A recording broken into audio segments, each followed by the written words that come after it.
உங்களுடைய அரசு வந்து இந்த 3 மாசம் ஆகுது. இந்த 3 மாசத்துல விவசாயிகளின் பயிர்க்கடன் ரூபாய் 5932.23 கோடி தள்ளுபடி செய்யப்பட்டுள்ளது. குறுவை சாகுபடி தொகுப்பு திட்டத்திற்கு ரூபாய் 134.83 கோடி வழங்கப்பட்டுள்ளது.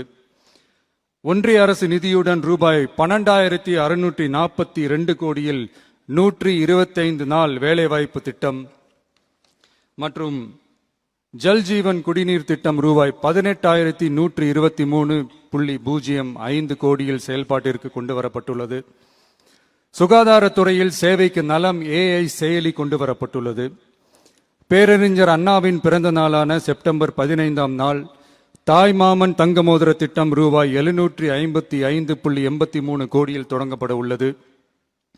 மக்களின் போக்குவரத்திற்கு ரூபாய் 127.21 கோடியில் 300 புதிய பஸ்கள் வழங்கப்பட்டுள்ளது.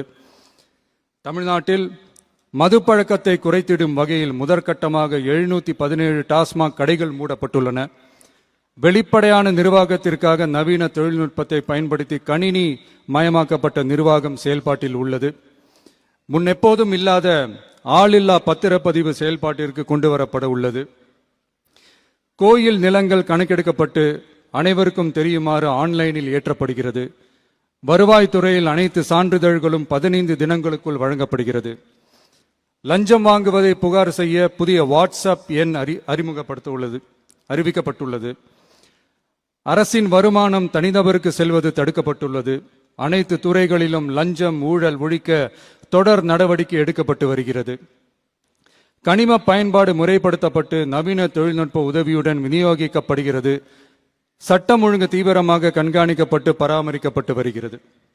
ஜூன் மாதம் 29-30ஆம் தேதியில் நடந்த மாவட்ட ஆட்சியர் மற்றும் காவல் கண்காணிப்பாளர் மாநாட்டில் சட்டம் ஒழுங்கு பிரச்சனையில கடுமையான நடவடிக்கை எடுக்க உத்தரவு போட்டிருக்கிறோம்.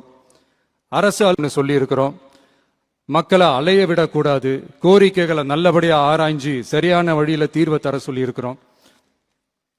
சுதந்திர போராட்ட தியாகிகள் தங்கள் உயிரை தியாகம் செஞ்சு கிடைச்ச சுதந்திரம் மிக சிலருக்கான சுதந்திரமா மட்டும் இல்லாம ஒவ்வொரு இந்திய குடிமகனுக்கும் சுய மரியாதை, சம உரிமை, சம வாய்ப்பு மற்றும் கண்ணியமான வாழ்க்கையை வழங்கும் உண்மையான மக்கள் சுதந்திரமா இருக்கணுங்கிறதே எல்லாரோட மிகப்பெரிய எதிர்பார்ப்பா இருக்கு. அதை நிறைவேற்றுற பொறுப்பும் நம்மளோடது தான்.